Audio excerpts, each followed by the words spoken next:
We live in a parallel universe with the current research on the connection between the social-emotional dimension of learning and academic achievement residing on a different plane from where we prepare and support educators and teach children, kind of like this. It's perceived as soft, and hence the lack of legitimacy. We need to acknowledge that teaching math, science, literacy skills is as much dependent on attention to the social-emotional dimension as it is to the particular materials being used or the amount of testing being done. I went to school over 20 years ago, got my teaching credential. There was no mention of any social-emotional well-being of students. It was teach the curriculum, teach the standard. It doesn't matter, the kids don't have to like you. And that's what I was told, and that's how I went into the classroom. High school math teacher, very stereotypical.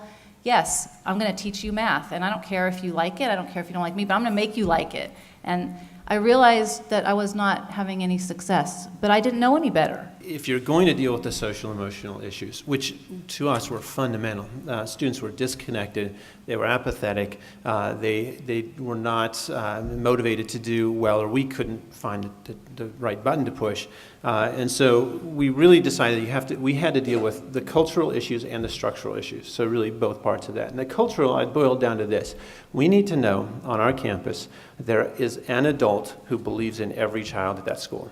Do we have a responsibility as a Title I low SES school to provide a certain level of education for kids? And we know that they will do much, much better if that personal relationship is there. We had a student and he wasn't getting his work done. Well, how come he's not getting his work done? Somebody asked me this.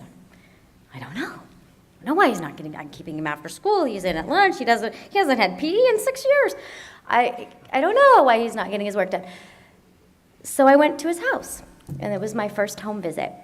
And what I learned about that student from that one home visit for that 15, 20 minutes that I was in his house was amazing. It was an incredible change for me.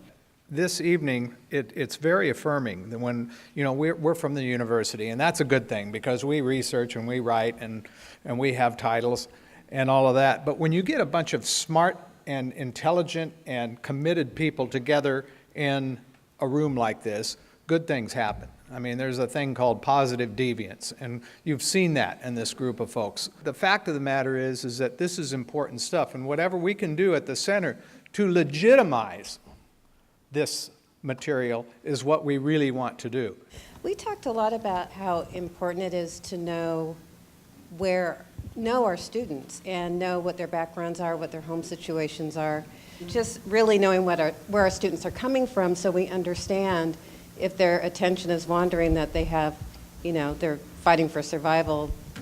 Not the first thing on their mind isn't doing the worksheet. A good teaching for 5 years will close the achievement gap, and he's seen that over the course of his career. But when you add great teachers who can connect with teachers, and even greater results occur, and everyone shared, well, that's what makes a great teacher. People are so busy, they're plugging the children in front of the computer, and they figure that's it. They've forgotten the social-emotional piece. And just knowing as a principal that there are resources out there we can call upon to bring into the schools. Really exciting to hear what everyone's doing, that the pendulum's shifting. Pendulum's shifting back to social and emotional well-being, and understanding that layered into everything else, it makes a huge impact. It is the impact. I would like to share the PowerPoint presentation about this meeting with the attendees at next Thursday's P16 Council, because they are the policymakers statewide, and they just need to know that this is really serious.